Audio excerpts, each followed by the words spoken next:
I did my project on the West African trade routes, particularly the famous salt and gold trade. So, medieval Africa, like Africa today, was extremely diverse. You have a lot of different cultures and religions and languages, and trade, especially here in the West where I'll be focusing, was able to somewhat unify the separate cultures and peoples. There was a huge problem, though, in that separating North and South West Africa was the Sahara Desert. And this was a huge expanse of desert, and to cross the desert, merchants developed a series of trade routes, which connected all the major cities in the areas, and they constructed this around the 4th century CE. So North Africa was controlled by Muslim converts and Arabs, and they all had strong connections with the Islamic motherland, which had great trade traditions.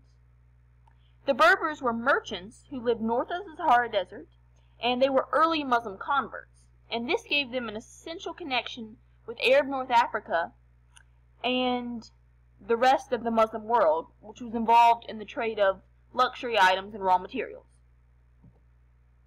So a cycle of trade developed, and Berber merchants would purchase luxury goods from northern African ports like Fez and Telkum, and then they would transport these goods south in huge camel caravans through the Sahara Desert to be sold.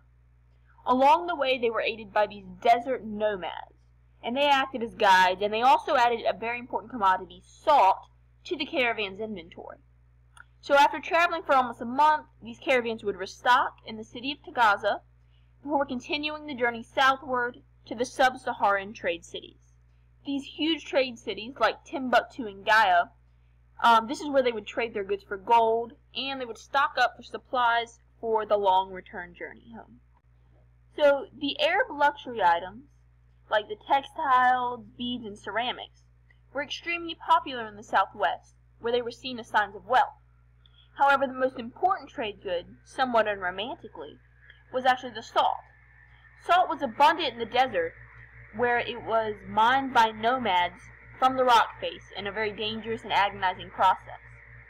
It was a necessary trade good because salt is essential for human life, as it helps the body retain moisture. In fact, salt is so important that in these times, civilization's development actually depended on, how accessible the mineral was.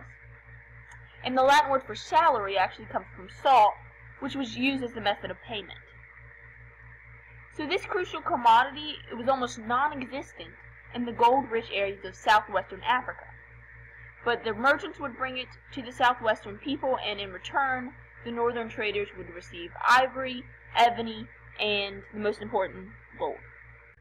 So one kind of unintentional trade effect was the spread of Islam.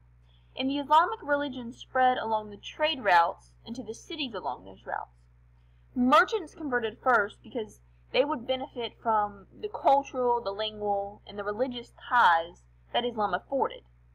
Most Muslims spoke Arabic, which was the language of the Quran, and they followed Islamic law. So at least among these merchants, trade was efficient and there weren't many conflicts because everybody was following Islamic law. The local and regional rulers often converted next, and they usually did this for political reasons and to increase their wealth and their influence.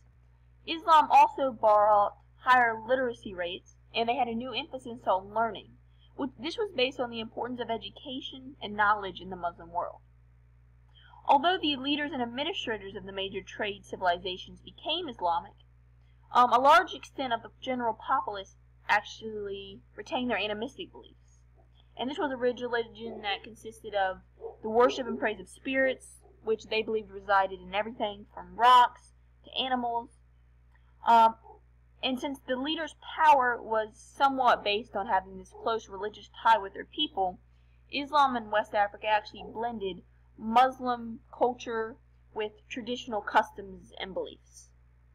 So this sculpture here actually exemplifies both the extent of West African trade and also that blending of Islamic and animistic beliefs and practices. So this head here is made of imported brass, which just shows, it's a foreign commodity that's been purchased by a merchant and it just shows the far-reaching effect of the trade, and the fact that the sculpture depicts the human form, which is an action that's forbidden by Islamic law, and the fact that the piece is used in a sort of animistic cultural tradition. This kind of demonstrates that mix of Islam and traditional religion that flourished in the area. So, due to the wealth and opportunity of West African trade, you have these major cities and empires that developed. In their very existence, they were supported by and they were dependent on commerce, and they expanded mainly through conquest, military conquest. These cities controlled major trade routes and port cities, and their kings taxed both imports and exports. So they would take a portion of the gold and the salt and the other trade commodities that were traded within their borders, and this made the kingdoms, they were extremely wealthy, prosperous, and influential. And after all, this is during the height of trade in West Africa. This area was supplying 3/4 of the world's gold. Local merchants and vendors also got rich, and they made money by buying and selling trade goods, and they also provided supplies and accommodation to these visiting caravans of northern merchants. So the three major empires that rose to power were Ghana, Mali, and Songhai. And these were centralized states that had elaborate palaces, extreme wealth, rulers. They were also Islamic, and this gave them a connection with other Muslim states in the whole world, basically. And it helped to create a relationship, with that outside world, despite the barrier of the Sahara Desert. The Kingdom of Mali especially was known globally for its excessive wealth. Mansa Musa was a great Muslim ruler and a devout Muslim, and he made his obligatory Hajj to Mecca in 1324. His procession supposedly included 60,000 men, 12,000 slaves, thousands of gold bars, horses, camels, thousands of pounds of gold dust, and officials, and they were dressed elaborately in silk and wielding golden canes. He constructed lodgings for his men along the way, and he reportedly ordered the building of a new mosque every Friday. He spent so much gold, feeding his entire procession, buying trinkets, and giving generously to the poor, that he single-handedly caused inflation in much of North Africa and the Middle East. This makes him the only man in history to control the price of gold along the Mediterranean. This trip attracted the attention of the entire Muslim world, and it led to a visit by the famed Islamic traveler and historian Ibn Battuta. He wrote, "The men-at-arms come with wonderful weaponry, quivers of silver and gold, swords covered with gold.